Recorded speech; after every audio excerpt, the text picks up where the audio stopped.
22 তারিখ নির্বাচনের প্রচারের শেষ রবিবার ছিল 18 তারিখ, আর সেই শেষ রবিবারে নিজেদের শেষ অস্ত্রটুকু প্রয়োগ করতে মরিয়া হয়ে উঠেছে সমগ্র রাজনৈতিক দল। ষষ্ঠ দফার নির্বাচনে প্রত্যেকের নজর বিশেষত দুটি বিধানসভার দিকে, একটি হলো খড়দহ, অন্যটি ব্যারাকপুর। কারণ এই দুটি বিধানসভায় প্রার্থী তালিকা যথেষ্ট চমকপ্রদ।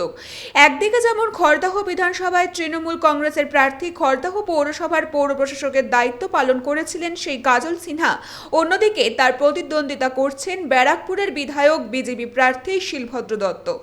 অপরদিকে ব্যারাকপুরে তৃণমূল কংগ্রেসের প্রার্থী রাজ চক্রবর্তী, আর তার প্রতিদ্বন্দ্বিতা করছেন বিজেপি প্রার্থী নিহত মানিশ শুক্লার পিতা ডক্টর চন্দ্রমণি শুক্লা। প্রত্যেকেই একের পর এক চলচ্চিত্র জগতের অভিনেতা অভিনেত্রী হোক বা দলের প্রথম সারির নেতারা এসে এতদিন প্রচারের ময়দান কাঁপিয়েছেন, ঝড় তুলেছেন প্রচারে। কিন্তু শেষ অবধি দলের মূল কাণ্ডারিকে নিয়েই লড়তে চান প্রত্যেকেই। আর তাই রবিবার তৃণমূল কংগ্রেস খড়দহ ব্যারাকপুরের প্রার্থীর হয়ে প্রচারে এসেছিলেন তৃণমূল সুপ্রিমো মুখ্যমন্ত্রী মমতা বন্দ্যোপাধ্যায়। এই দিন সূর্য সেন মাঠে আয়োজন করা হয়েছিল এক বিরাট জনসভার। প্রসঙ্গত গত 16 তারিখ এই একই মাঠে সভা করেছিলেন কেন্দ্রীয় স্বরাষ্ট্রমন্ত্রী অমিত শাহ।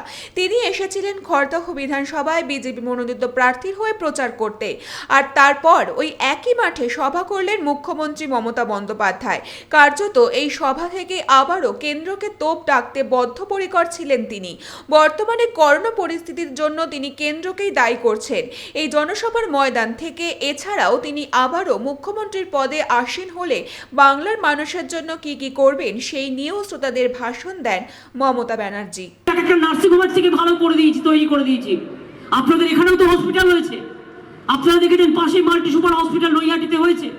আপনাদের এখানেও অনেক উন্নত হয়েছে, এখানেও কিডনি ডায়ালিসিস হচ্ছে, এখানে ছোট ছোট হসপিটালে সমস্ত আল্ট্রাসাউন্ড মেশিন থেকে শুরু করে সবকিছু বসানো হয়েছে। আস্তে আস্তে আরো উন্নতি হবে। আমি চাই ব্যারাকপুর মঙ্গল পাণ্ডের জায়গা, মনে রাখবেন আমরা উৎসধারা প্রকল্প এখানে করছি। আমি চাই ব্যারাকপুর কর্পোরেশনটাকে আগামী দিন আরো ভালো করে করতে, যাতে অন্যান্য অঞ্চলগুলো আরো ভালো করে ডেভেলপ করতে পারে। আর আগামী দিন আমাদের সরকার আসলে আরো 5টা কথা আমি বলে যাই, আছে তো অনেকগুলো। এক হচ্ছে আপনারা চান এই রেশনটা জুন পর্যন্ত আমি করে দিয়েছিলাম আগের সরকারে, এবার করতে গেলে নতুন করে আবার করতে হবে। তো আপনারা কি চান বিনা পয়সায় রেশনটা কন্টিনিউ করুক? তাহলে তৃণমূলকে একটা ভোট চাই। আপনারা কি চান রেশনটা বাড়িতে পৌঁছে যাক? তাহলে একটা ভোট চাই। মানে ওই একটা ভোট দিলেই সব মিলে যাবে, প্যাকেজ আর কি, ভোট একটা প্যাকেজ সব। এবার আপনারা চান যে স্বাস্থ্যসাথী কার্ড পান 5 লক্ষ টাকার পরিবার প্রতি বিনা পয়সায়, তাহলে ভোটটা দিতে হবে ওই একই প্যাকেজে হয়ে যাবে। প্যাকেজটা হচ্ছে জনগণের প্যাকেজ, আর ভোটটা একটা তৃণমূলকে শুধু। জিজ্ঞেস করুন, আপনার বাচ্চা ছেলেমেয়েরা পড়াশোনা করে, আগামী দিন তাদের পড়াশোনার জন্য মা বাবারা চিন্তা করবেন না। এই স্টুডেন্ট কারা আছে হাত তোলো তো, স্টুডেন্ট কারা স্টুডেন্ট কমিউনিটি আমার অনেক আছে, মেনি থ্যাঙ্কস। শোনো, আগামী দিন তোমাদের আমরা 10 লক্ষ টাকা পর্যন্ত ক্রেডিট কার্ড করে দেবো। বাবা মাকে কারো কাছে হাত চাইতে হবে না, হাত পাততে হবে না, এটা আমরাই করে দেবো। আর তোমরা কেউ লন্ডনে যাও, কেউ আমেরিকাও যাও, কেউ কানাডা যাও, পরে চলে এসো, ঘুরে এসো মায়ের কোলে, ঘুরে এসো ভাই বোনের দুয়ারে, কিন্তু ঘুরে এসো আমার বাংলায়, জয় বাংলায় ঘুরে এসো, সারা বিশ্বকে জয় করে। তোমাদের বড় হতে হবে, মাথা তুলে দাঁড়াতে হবে, তোমাদের বড় বড় মনীষী তৈরি হতে হবে, বড় বড় ডাক্তার তৈরি হতে হবে, বড় বড় ইঞ্জিনিয়ার তৈরি হতে হবে। তোমরাই পারবে, আর এর জন্য কারো কাছে হাত পাততে হবে না। নিজের পায়ে দাঁড়াবে, যখন সময় পাবে অল্প ঋণে শোধ করবে। কেউ তোমার জায়গা জমি নেবে না, কেউ তোমার প্রপার্টি নেবে না, কেউ কাউকে বিরক্ত করবে না, এর জন্য সরকার করে দেবে। জি বাপির সাথে কৃষ্ণা পায়েলের রিপোর্ট, বেঙ্গল টিভি। ষষ্ঠ দফার ভোটকে কেন্দ্র করে উত্তপ্ত রাজ্য রাজনীতি। প্রচারের মাঠে দাপিয়ে বেড়াচ্ছেন প্রত্যেকটি রাজনৈতিক দলের প্রার্থীরা। তার মাঝেই প্রচারের শেষ রবিবারে যথেষ্ট চমকীয় প্রচার করছেন প্রার্থীরা। রবিবার খড়দহ বিধানসভা এলাকায় সূর্য সেন মাঠে প্রচারে আসছেন মমতা ব্যানার্জি। অপরদিকে খড়দহ থেকে খানিক দূরে নৈহাটি বিধানসভা এলাকায় রবিবার ওই বিধানসভা এলাকার প্রার্থী পার্থ ভৌমিকের হয়ে প্রচারে আসেন অভিষেক বন্দ্যোপাধ্যায়। এদিন নৈহাটি মীরাবাগান মাঠে এক জনসভার আয়োজন করা হয়, যে জনসভায় প্রার্থী ছাড়াও উপস্থিত ছিলেন তৃণমূলের প্রথম সারির হেভিওয়েট নেতা তথা যুব তৃণমূল কংগ্রেসের সর্বভারতীয় সভাপতি তথা তৃণমূল সাংসদ অভিষেক বন্দ্যোপাধ্যায়। এই দিনের সভায় উপস্থিত হয়ে তিনি কড়া ভাষায় আক্রমণ করেন বিজেপিকে। পাশাপাশি তৃণমূলের 10 বছরের খতিয়ান তুলে ধরে মানুষের মাঝে এবং তৃণমূলকে আবারও বিপুল ভোটে জয়ী করার আবেদন জানান মানুষকে। বাংলার মানুষের জীবন বাঁচিয়েছে স্বাস্থ্যসাথীর কার্ডের বিনিময়ে। আপনি কাকে নির্বাচন করবেন বলুন, পার্থক্য দেখুন। আর দিদি যা কথা দেয় কথা দিয়ে কথা রাখে। আমাদের প্রতিশ্রুতি হচ্ছে, আমি সব জায়গায় বলছি এটা, যে মমতা ব্যানার্জির প্রতিশ্রুতি হচ্ছে হাই কোয়ালিটি ডিভিডি। কেন? ডিভিডি যখন আপনি চালাবেন কানে শুনতেও পাবেন, চোখে দেখতেও পাবেন। আর মমতা ব্যানার্জি যা বলে কথা দিয়ে কথা রাখে। আর নরেন্দ্র মোদীর প্রতিশ্রুতি কি? ভাঙা অডিও ক্যাসেট চালালে কানে শুনতে পাবেন, চোখে দেখতে পাবেন। মন কি বাতের মতো। মন কি বাত রেডিওতে খালি মন কি বাত করেছে, চোখে দেখা যায়নি, খালি কানে শুনেছে, হচ্ছে রেডিও। আর আমরা হচ্ছে টিভি, শুনতেও পাবেন, দেখতেও পাবেন। আপনি কি চান? সিডি না ডিভিডি, রেডিও না টিভি? জিবাপির রিপোর্ট, বেঙ্গল টিভি। খড়দহতে শুধুই নেই এর রাজত্ব। 25 বছর ধরে দুটো অর্থমন্ত্রী খড়দহ শাসন করার পরেও খড়দহ জুড়ে শুধুই নেই এর রাজত্বই বেশি। শেষ মুহূর্তের প্রচারে বেরিয়ে আবারও শাসক দলের বিরুদ্ধে সরব খড়দহ বিধানসভার বিজেপি প্রার্থী শিলভদ্র দত্ত। প্রসঙ্গত, নির্বাচন কমিশনের নিয়ম অনুযায়ী 2021-এ আসন্ন বিধানসভা ভোটে প্রত্যেকটি রাজনৈতিক দলের প্রার্থীদের নির্বাচনী দিনটির থেকে 72 ঘন্টা আগে নির্বাচনের প্রচার বন্ধ করতে হবে। সেই মতোই শেষ 48 ঘন্টার প্রচারের ময়দানে দাপিয়ে বেড়াচ্ছেন শিলভদ্র দত্ত। রবিবার ছুটির দিনেও খড়দহ বিধানসভার বন্দিপুর এলাকা থেকে একটি সুসজ্জিত বিজেপির প্রচারীয় রথে করে প্রচারে বেরোন তিনি। প্রতিদিনের মতো এই দিনও এলাকায় অবস্থিত একটি স্থানীয় কালী মন্দিরে পুজো দিয়ে এই প্রচারে বেরোন শিলভদ্র দত্ত।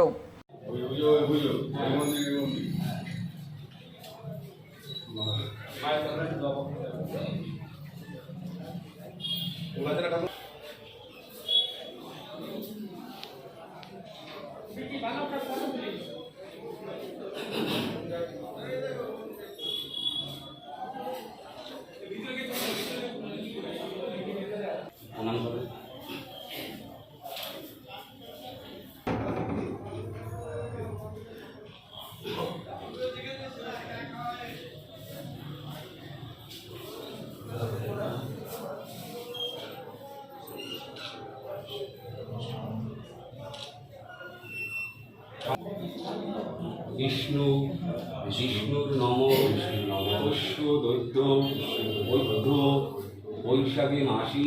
সেইখান থেকে বেরিয়ে বন্দিপুর এলাকা থেকে শুরু হয়ে মোড়লপাড়া সদরহাটের বিস্তীর্ণ অঞ্চল ঘোরেন এবং প্রচার সারেন তিনি। মানুষের কাছে বিজেপিকে ক্ষমতায় আনার জন্য ভোটের আবেদন জানান শিলভদ্র দত্ত। পরিবর্তন চান, যদি খড়দার উন্নয়ন চান, যদি বাংলার উন্নয়ন চান, তাহলে 22শে এপ্রিল পদ্মফুল চিহ্নে ভোট দিয়ে আপনাদের সোনার বাংলা করার স্বপ্ন দেখতে হবে। আমি আমার এক অঞ্চলের মুসলমান ভাইদের বলছি, আমি মুসলমান বিরোধী মানুষ নই, কারণ আমার অপারেশনের সময় 19 বোতল রক্তের 14 বোতল রক্ত আমার মুসলমান ভাইরা দিয়েছেন।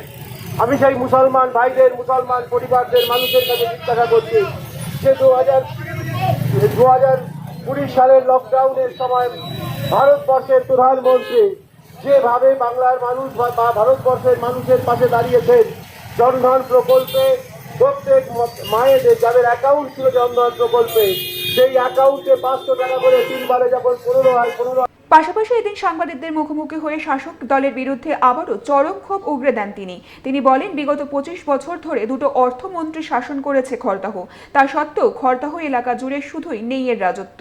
নেই রাস্তা, নেই লাইট, নেই এর রাজত্ব খড়দা। 25 বছরে দুটো অর্থমন্ত্রী শাসন করেছে, তারপরে খড়দার মানুষ শুধু নেই করছে, কারণ আগের দুটো মানুষই অপদার্থ প্রমাণ হয়েছে, তারা মানুষের জন্য কোনো কাজ করেনি। পাশাপাশি খড়দহ বিধানসভা তৃণমূলের প্রার্থী কাজল সিনহা বিজেপিকে নিজের প্রতিদ্বন্দ্বী হিসেবেই মানেন না। সেই বিষয়ে প্রশ্ন করলে শিলভদ্র দত্ত জানান, কারোর প্রশ্নের কোনো উত্তর দিতে চাই না, কারণ মানুষ ঠিক করবেন কাকে ভোট দেবেন। আমি মানুষের কথার উপর বিশ্বাস করি, মানুষের রায়ে বিশ্বাস করি।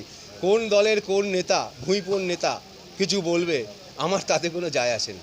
অপরদিকে রবিবার ওই অঞ্চলের সূর্য সেন মাঠে সভা করতে আসতে চলেছেন মমতা ব্যানার্জি। সেই মাঠে কিছুদিন আগেই সভা করে গেছেন বিজেপির স্বরাষ্ট্রমন্ত্রী অমিত শাহ।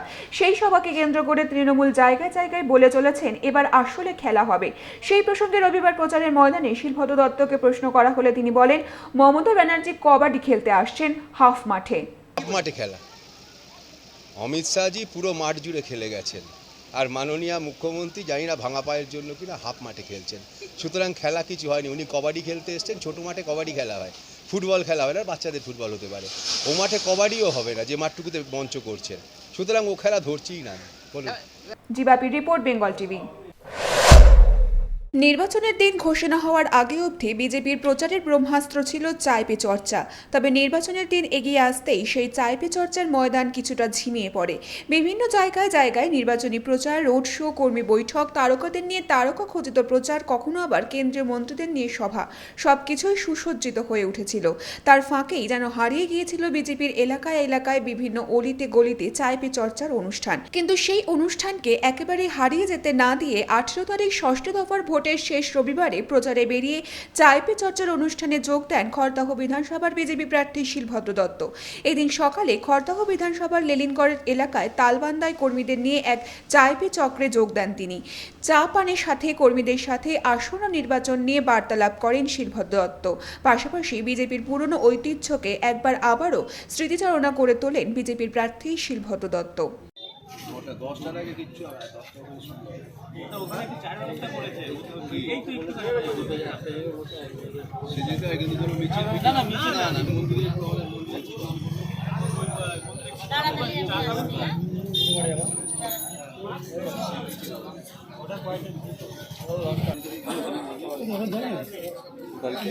कभी कभी खींच लिया करिए।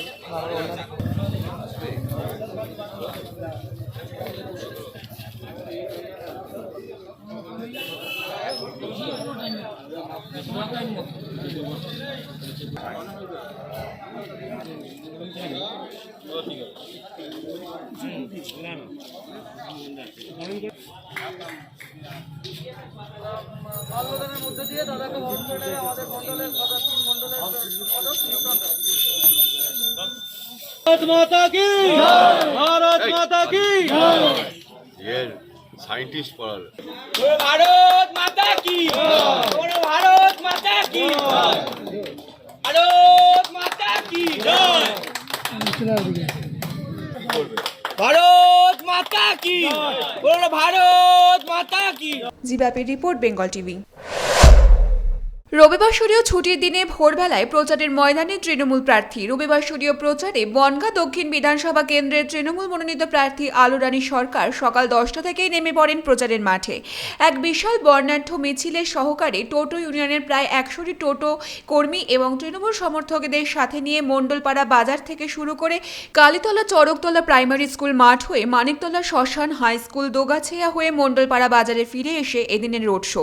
পাশাপাশি এদিন তৃণমূল প্রার্থী পাড়ার পর পাড়া পরিক্রমা করার সময় রাস্তার পাশে গ্রামবাসীরা প্রার্থী আলোরানী সরকারকে অভিনন্দন এবং আশীর্বাদ জানান। এদিন প্রচারে বেরিয়ে স্থানীয় শীতলা মন্দির এবং বেশ কিছু মন্দিরে পুজো দেন তিনি। চাঁদপাড়া গ্রাম পঞ্চায়েতের প্রায় 1000-এরও বেশি নেতা ও কর্মী সমর্থকদের স্বতঃস্ফূর্ত যোগদানে এই বর্ণাঢ্য শোভাযাত্রাকে ঘিরে সমর্থক এবং কর্মীদের উচ্ছ্বাস ছিল চোখে পড়ার মতো। মৌসুমী Dewanji report, Bengal TV.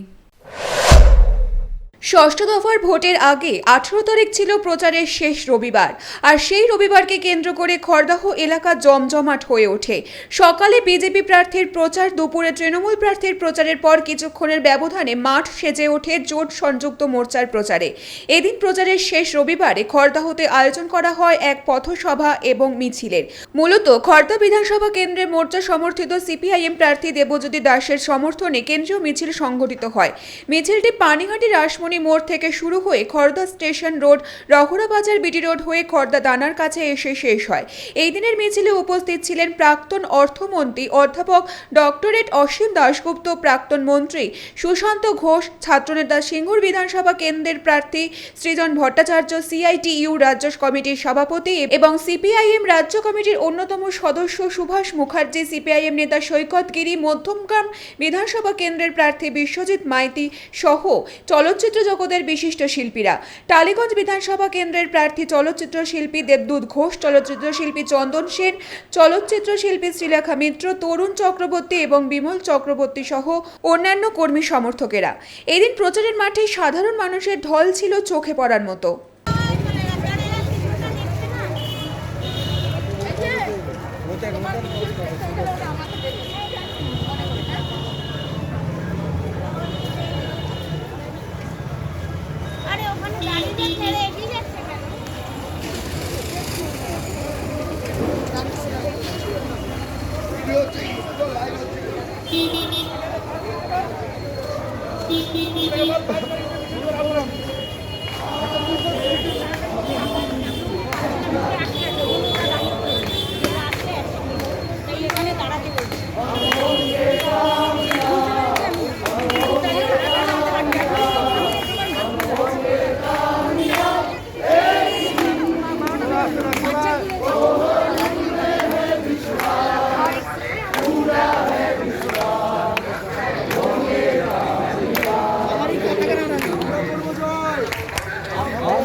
বাপির report, Bengal TV. গতকালের বিজেপি কর্মীকে গুলিকাণ্ডে নাটকীয় মোড়, পুলিশি তদন্তে উঠে এলো চাঞ্চল্যকর তথ্য। প্রসঙ্গত, গোঘাটে গতকাল প্রকাশ্য দিবালোকে বিজেপি কর্মীদের লক্ষ্য করে গুলির ঘটনা সামনে আসে। সেই ঘটনা তদন্ত নেমে সত্য ঘটনা উদ্ঘাটন করে পুলিশ। তদন্তে বেরিয়ে আসে আসল তথ্য। গোঘাট থানার পুলিশ তদন্তে নেমে ঘটনাস্থলে বিজেপি কর্মীদের সঙ্গে নিয়ে ওই ঘটনা পুনর্নির্মাণের জন্য পৌঁছায় ঘটনাস্থলে এবং ঘটনা তদন্ত করে পুলিশের সন্দেহ হওয়ায় তারা আটক করে ওই ব্যক্তিদের। থানায় নিয়ে এসে দীর্ঘক্ষণ জিজ্ঞাসাবাদ চালায় 3 বিজেপি কর্মীকে। এরপরই গুলি চালানোর ঘটনা তারা স্বীকার করে নেয়। তারপর তাদের গ্রেফতার করে পুলিশ। পুলিশি জেরায় তারা জানায় তাদের নিজেদের কাছেই ছিল ওই অবৈধ বন্দুক এবং তারা ভাদো এলাকার জঙ্গলের মধ্যে মদ্যপান করে বন্দুক নিয়ে কাড়াকাড়ি করতে গিয়ে বন্দুক থেকে গুলি ছিটকে লাগে আহত বিজেপি কর্মী শুভময় কুণ্ডুর পায়ে। তারপরই তারা ঘটনার কথা সাজিয়ে ফেলে। অভিযোগের আঙুল তুলে তৃণমূল কংগ্রেসের দিকে এবং পুলিশ তাদের জিজ্ঞাসাবাদ করে গোঘাটের নবাসন এলাকা থেকে ওই বন্দুক সহ রাউন্ড গুলি উদ্ধার করে। ঘটনায় 3 বিজেপি কর্মীকে আরামবাগ মহকুমা আদালতে তোলা হয়েছে। বর্তমানে আহত বিজেপি কর্মী স্থানীয় হাসপাতালে চিকিৎসাধীন। ঘটনার সাথে আর কেউ জড়িত আছে কিনা তা নিয়ে পুলিশ তদন্ত চালাচ্ছে। ঘটনায় গোঘাটের তৃণমূল প্রার্থী মানস মজুমদার জানিয়েছেন, দেখুন, প্রথমে গতকালও বলেছি যে এটা একটা সাজানো ঘটনা এবং সেটা শুভজিৎ কুণ্ডু এবং বিশ্বনাথ দুজনের বক্তব্যের মধ্যে কোনো মিল নেই। এর আগেও আপনারা দেখেছেন যে খুনের অভিযোগ করেছিল কিন্তু আত্মহত্যা, এরকম ঘটনা ঘটেছে, সফল হয়নি তারা চক্রান্তে। এখানেও একই ঘটনা তারা ঘটাতে চেয়েছিল। পুলিশ 3 জনকে অ্যারেস্ট করেছে এই মিথ্যা কেসের জন্য এবং রিভলভার এবং 3 রাউন্ড গুলিও নাকি উদ্ধার হয়েছে। এই হাসপাতাল গতকাল প্রথমে দেখেই বলে দিয়েছিল যে এটা গুলির বিষয় নয়। তো বিশ্বনাথ কারক নতুন দায়িত্ব পেয়েছে ব্যাটিংয়ের, শান্ত অশান্ত করা। সে চেষ্টা করেছিল, বহু খুনের আসামি বিশ্বনাথ কারক। প্রথমেই পুলিশ তদন্ত করে যে সত্য উদ্ঘাটন করেছে, আমরা এর জন্য এসডিপিওকে অভিনন্দন জানাই এবং গোঘাটের মানুষকে আহ্বান করবো আপনারা সতর্ক থাকুক এই ভয়ানক ক্ষতিকর। মৌসুমী দেওয়ানজির রিপোর্ট, বেঙ্গল টিভি। বাঙালিদের নববর্ষের পাশাপাশি শুরু হয়েছে পবিত্র রমজানের মাস। সেই মাসেই সমাজের প্রতিবন্ধী অন্ধ মহিলাদের পাশে দাঁড়াতে আবারও এগিয়ে এলো হোয়াইট ইগলস। প্রচলিত ধারণা অনুযায়ী রমজান উপাসনার মাস। 5 বারের নামাজ পড়া হয়। মনে করা হয় এই মাসের উপাসনার ফল অন্য সমস্ত মাসের তুলনায় অনেকটাই বেশি পাওয়া যায়। সেই ধারণাকে মাথায় রেখেই যুগের পর যুগ ধরে রমজান পালন করে আসছেন ইসলাম ধর্মাবলম্বীর মানুষেরা। গত 14 এপ্রিল থেকে শুরু হয়েছে রমজানের পবিত্র মাস। তবে সমাজে পিছিয়ে পড়া প্রতিবন্ধী ও অন্ধ অনেক মানুষই এই রোজা রাখতে সক্ষম হয় না কিছু আর্থিক কারণে। তবে সেই মা বোনদের পাশে দাঁড়াতে এবার এগিয়ে আসে হোয়াইট ইগলস। প্রতি বছরের ন্যায় এই বছরও ছোলা, ডাল, তেল, পেঁয়াজ, চিনি ইত্যাদি শস্য দিয়ে সাহায্য করা হয় কিছু এলাকার মহিলাদের, যাতে তারা ঠিকমতো সব নিয়ম মেনেই রোজা পালন করতে পারেন।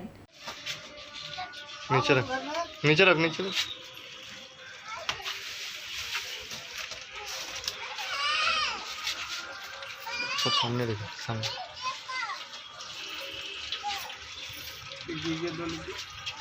জি বাপির সাথে কৃষ্ণা পায়ালদের রিপোর্ট, বেঙ্গল টিভি।